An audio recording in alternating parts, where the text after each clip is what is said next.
বৃষ্টির অজুহাতে ফের লাগামহীন হয়ে উঠেছে রাজধানীর নিত্যপণ্যের বাজার।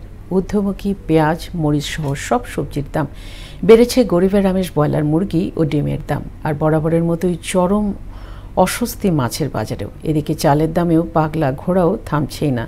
বাজার ঘুরে আরও জানাচ্ছেন উষা ফেরদৌস। রাজধানীর বাজারে হঠাৎই বেড়ে গেছে পেঁয়াজের দাম। 15 থেকে 20 টাকা বেড়ে কেজি প্রতি বিক্রি হচ্ছে 80 থেকে 85 টাকায়। আগে ছিল 50 টাকা 40 টাকা, হঠাৎ করে 75 টাকা কেজি, 80 টাকা আছে। যারা তা মনে করেন মজুত করছে এরা কইতেছে আরো দাম বাড়বো, এই জন্য আরো ব্যস্ত আছে না। গত 2-3 সপ্তাহে মৌসুমী বৃষ্টির অজুহাতে বাড়তি দামে বিক্রি হচ্ছে সব ধরনের সবজি। প্রতি কেজি কাঁচামরিচ 180 থেকে 200, করলা, কাঁকরোল, বরবটি সহ বেশিরভাগ সবজির দামই 80 থেকে 100 টাকা।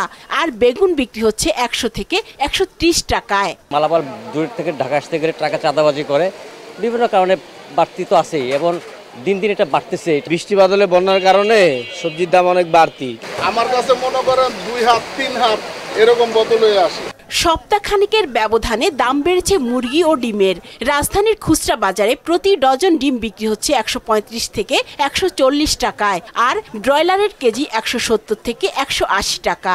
এছাড়া সোনালী মুরগি বিক্রি হচ্ছে 300 থেকে 330 টাকায়। চারিদিকে তো বৃষ্টি, যত খামারিরা আসলে মুরগি তো পালন করে শুকনা জায়গায়। আমরা যারা নিম্নমানের মানুষ, আমাদের জন্য এটা বিপদ আর কি।